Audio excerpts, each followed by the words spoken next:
Good morning, everyone. Welcome to Stretford Paddock. I am Alex, and welcome to another episode of the Paper Talk. Hope everyone's doing well. Happy Friday, everyone. It's a bank holiday here. Not that it changed anything at the minute. No one's having an extra day off or anything. Everyone's just back to normal, really. So, but hopefully you're enjoying whatever time you've got. Days off and stuff. Going for it's madness here. My head's fried this morning. Bloody hell. Anyway, so got bits of news for you this morning. Hope you're all doing well, and make sure you're getting your questions and comments in. I will be looking at them very shortly. But to get us started today, we always have to talk about Paul Pogba. So let's start with Paul Pogba not signing for Real Madrid. Let me get that news article up 1 second. So this report today has come from Marca in Spain. So pretty close to Real Madrid there, and saying that Paul Pogba is not in their plans right now, and that they're not going to be able to afford him, and they're looking at different options. I think a little bit of this is down to the coronavirus, but a lot of it is down to their planning. So Real Madrid know that Pogba hasn't changed his mind, that the Frenchman is willing to talk about his wages if there's a problem, but the transfer has been ruled out.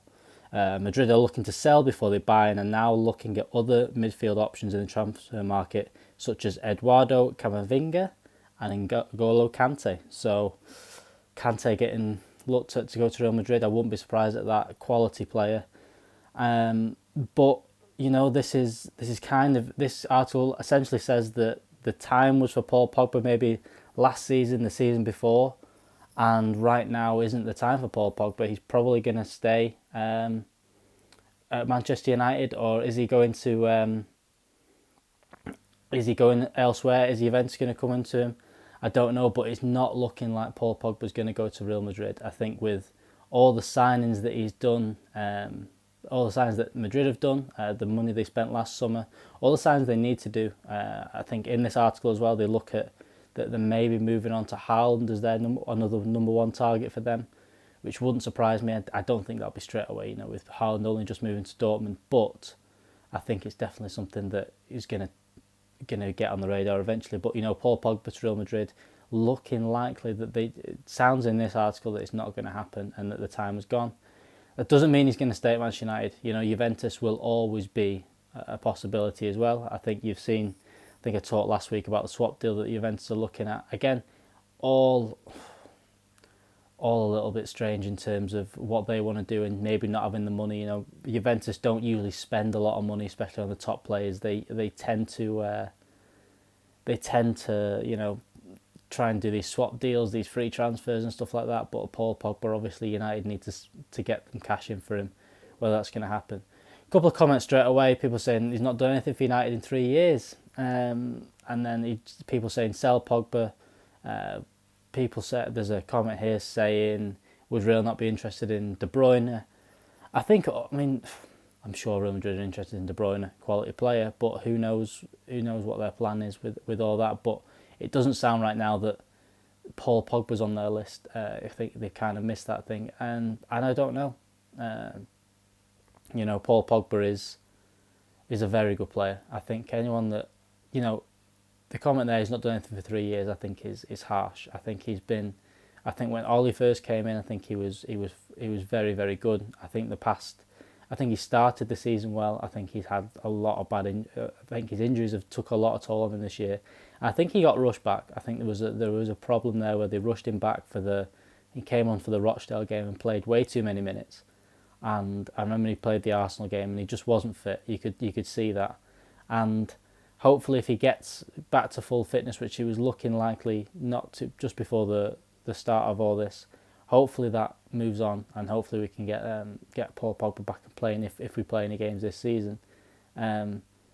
You know, he's a quality player and you can't knock that. I'd love to see him in this system right now. I'd love to see him alongside Bruno. I'd love to see him with a firing Rashford and Martial in front of him. And if we do get a Jadon Sancho in next season, I'd love to see that. Another comment here. So if UAE is on the option, would you take Ramsey? No, definitely not.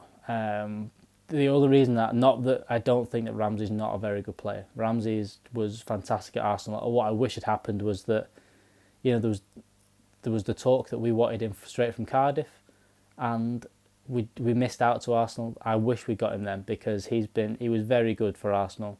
I think it was unlucky that we didn't get him at that time. And I think he was unlucky with just the phase of Arsenal were going through. I don't think that they got the best of him.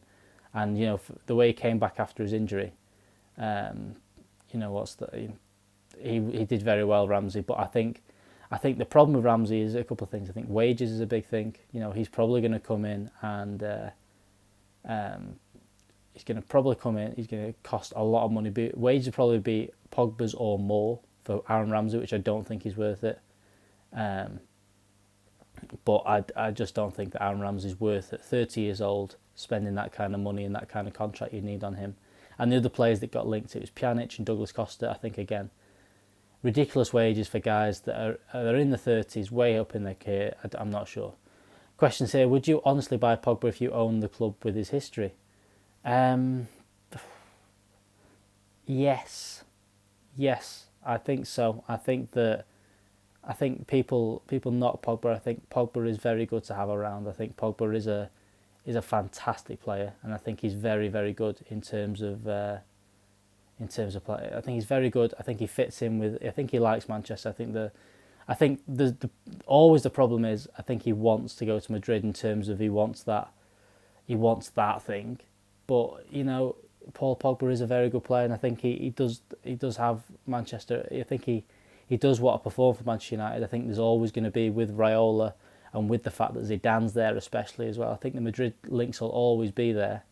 But I think that he wants to play for Manchester United if he can, and I think that he does need to come out and say something. But I think that I want to see Paul Pogba stay, but who knows? But he needs to sign a new contract and get on with it. There can't be anything like that. We can't be messing about with things.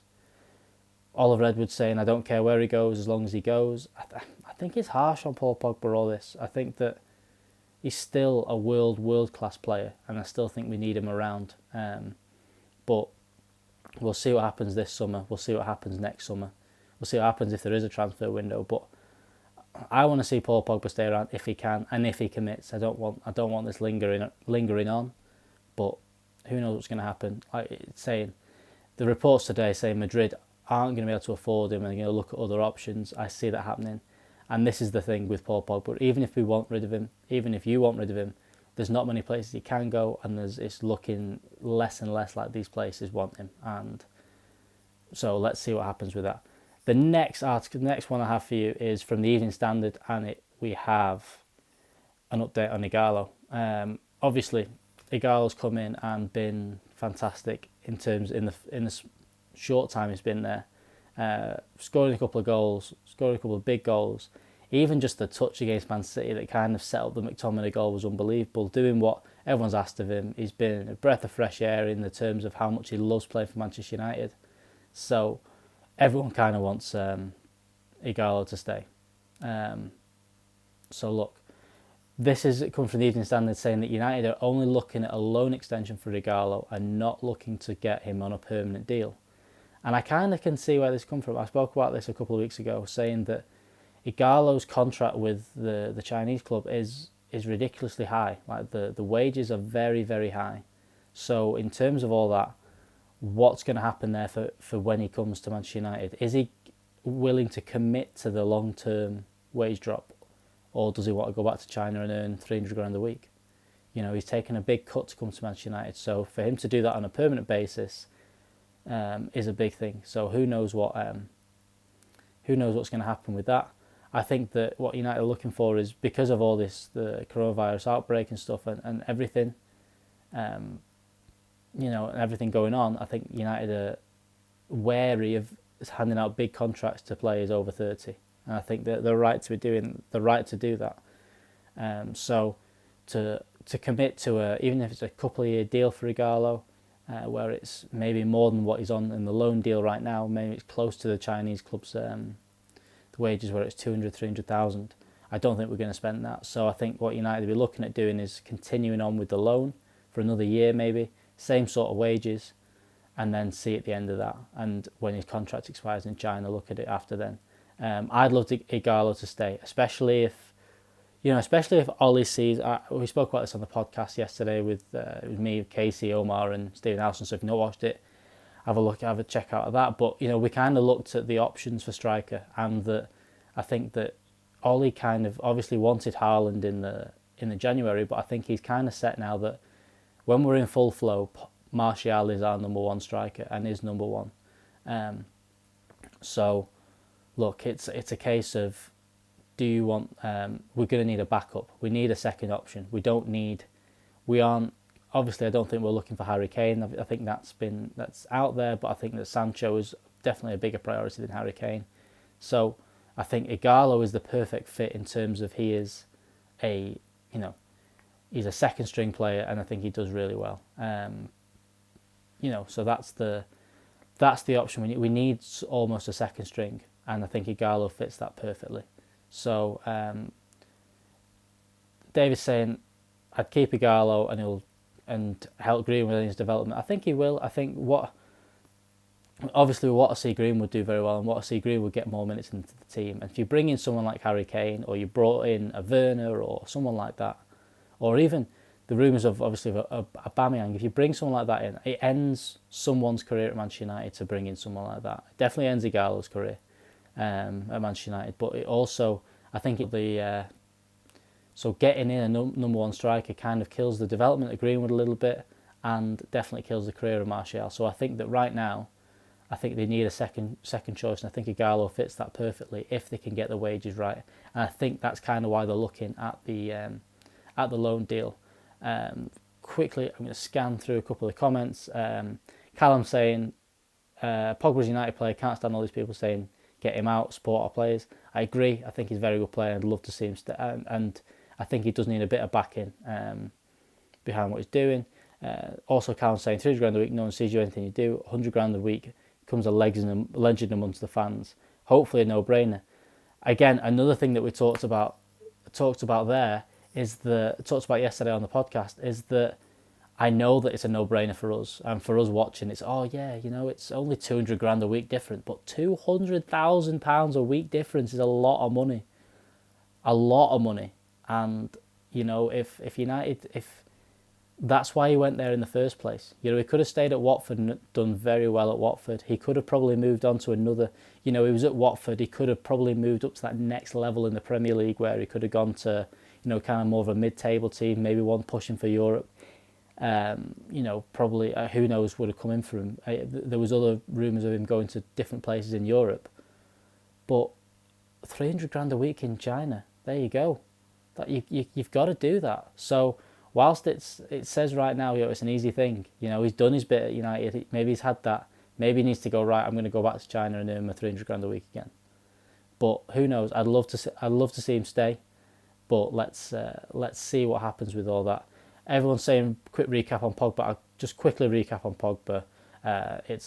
It's Marca that have been saying that they're no longer considering him as a target and maybe moving on to different targets, including N'Golo Kante.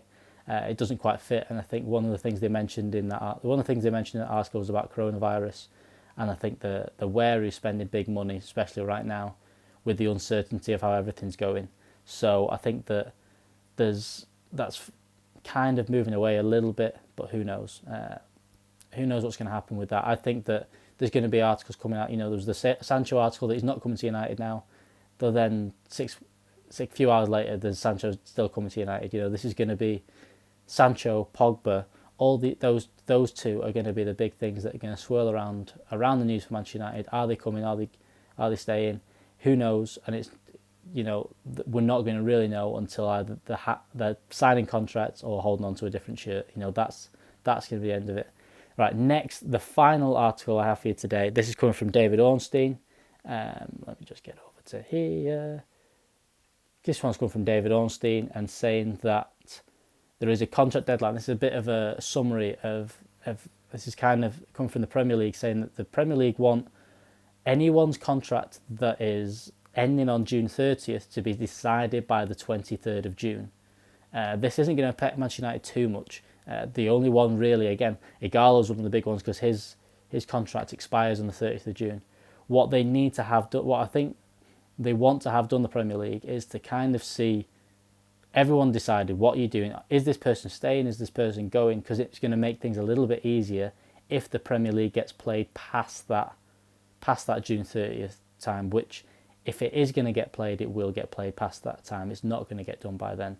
I don't see that happening. So what they want to do is they want to have this players staying, this players going, and it makes it a little bit easier to have the PFA involved and have the packages involved in terms of supporting the players who aren't in the case of supporting the players that haven't got a contract going forward or are looking at new clubs whilst they've still got to play for this club, and that kind of problem that we're having. This is going to bring in the Angel Gomez situation. This is going to bring in Ighalo. They're probably the big two for us. That's the thing. So Ighalo, if they've not decided something before June 30th, whether they'll be able to extend that past that time, or whether the club in China goes, no, we're bringing Ighalo back whether you've got to play games or not. Same thing with Angel Gomez. Not that I think it would be too big of a deal if Angel Gomez almost was a free agent in that time in terms of playing, because I don't think he would feature for Ollie too much in that time. But still, at the same time, you don't want to have a player that's in the club still and hasn't got a contract or is not going to get a contract. I think that's what the Premier League want to avoid, where players have not been given a contract and they are having to play for that club, which I think is going to be a case for a lot of players. Couple more questions in here. People talk about Martial. I don't think I mentioned Martial too much today. Martial's class is right. He's a very, very good player. I think there's definitely faults in his game. I said again, this is something we talked about yesterday on the podcast, where in some games if he's not on it, if the team's not on it, I think that there's problems with that. I think that he kind of goes missing a bit. But apart from that, when that Martial's on form, he's one of the top strikers in the league, if not the top striker in the league. His touch is unbelievable. His dribbling is unbelievable. His finishing is unbelievable. I think the one thing I want to see from him is I want to see him scoring goals when he doesn't have a good game. I want to see him contributing something when he doesn't have a good game. That's where kind of Rashford gets the miss on, gets the pass almost against Martial. Because when Rashford doesn't have a good game and the team doesn't have a good game, he puts in the shift. And that's what you kind of lose from Martial. So, who knows? But any more questions, get them in now. We'll have a look at it. I'll answer them. But firstly, make sure tonight we have, obviously, it's 10 o'clock. The enigma that is Joe Smith will be back on your YouTube screens for Late Night Live. So make sure, go on your phone now, set a reminder for 10 to 10. Get it set in there. Make sure you're coming over to join us for that. Let's have a quick look at the other. There's some more questions. Alex, just imagine if we have Sancho on right and Martial will get better. Definitely, I think Martial in this team of full flow, I want to see him playing. And I think this is the kind of thing, I think this is what Ollie wants. I think with the support, I think Martial will only get better and better, and that's true. We've got another comment. Pinch Weasel saying, Gomez looks good enough to make the grade, but must be reasons he hasn't been given the opportunity. Exactly. I don't think he's been good enough this season. I don't think he's shown enough this season. And I think I can kind of understand why he's not been played. I think this contract stuff's been too much. Has hindered his development. I think he should have just made a decision. He should have just gone, I'm signing or I'm going, and just made that decision and done. I think it would have been better for his development. But it's kind of gone on. I think it's partly the club to blame as well. It's kind of gone on now for a little bit too long, and I think we need to do it. Quiz tomorrow, of course. Run down on Stephen Helson's channel. We will be there as always. That's enough from me this morning. Thank you for joining us. Thank you for joining me today. Like I said, Late Night Live at 10 o'clock tonight. Make sure you like the video for us. Make sure you click and subscribe. Make sure you're checking out the memberships. And I will see you on the next one.